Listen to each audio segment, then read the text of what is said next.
Hello বন্ধুরা, আজকে বানিয়েছিলাম রাভা উত্তাপম। তো সকালের ব্রেকফাস্টে আজকে এটাই ছিল। তো দেখো, আমি 1 কাপ সুজির সাথে নিয়েছি হাফ কাপ টক দই।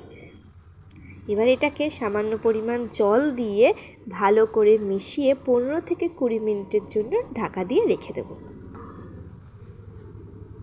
তো দেখো, 15 থেকে 20 মিনিট পর আমি এসেছি। তো এবার ওর মধ্যে দেব হচ্ছে কিছুটা সবজি। তো কি কি সবজি কেটেছি আমি এখানে দেখে নাও।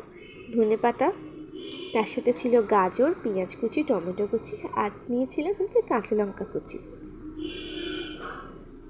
তো এবার সবজিগুলোকে ভালো করে ব্যাটারটার সাথে মিশিয়ে নেব।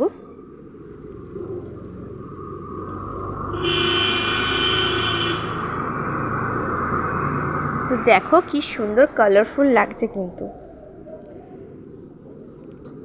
আমি কিন্তু এখানে ধনেপাতাটা ডাঁটি সমেত নিয়েছিলাম।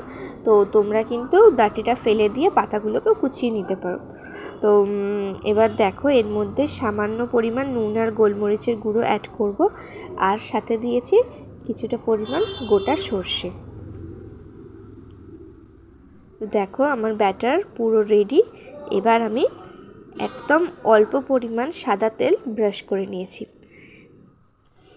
ব্রাশ করে নেবার পর ব্যাটারটা দিয়ে আমি একটু ঢাকা দিয়ে রাখবো, কারণ ঢাকা দিয়ে লো ফ্লেমে এটা করতে হবে, যাতে নিচের দিকটা হয়ে যায় এবং ওপর দিকটাও ভালোভাবে হয়ে যায়। এবার দেখো, আমি দেখতে একটু ভালো লাগবে বলে অল্প লঙ্কার গুঁড়ো একটু স্প্রিঙ্কেল করে নিয়েছিলাম। তো দেখো, পিছন দিকটা কি সুন্দর হয়ে গেছে। আর একটা আমি দিয়ে দিলাম। তো দেখো, আগেরটা আমি নামিয়ে নিয়েছি, আর দেখতে কি সুন্দর লাগছে বলো তো, কি কালারফুল লাগছে। খেতেও কিন্তু এটা খুবই ভালো হয়, আর এটা হচ্ছে একটা healthy and tasty breakfast recipe.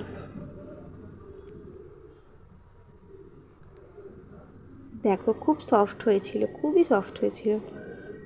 তো এটার সাথে কিন্তু তোমরা বাদামের চাটনি খেতে পারো। তো বাদামের চাটনিটা যেহেতু আমি নিজের জন্য অল্প করে বানিয়েছি, তাই আজকে আর করিনি। তো বাদামের চাটনির রেসিপিটাও আমি তোমাদের সাথে কোনো এক সময় শেয়ার করব। কিচ্ছু না, বাদামটাকে একটু রোস্ট করে নিয়ে রসুন দিয়ে চাটনিটা করি।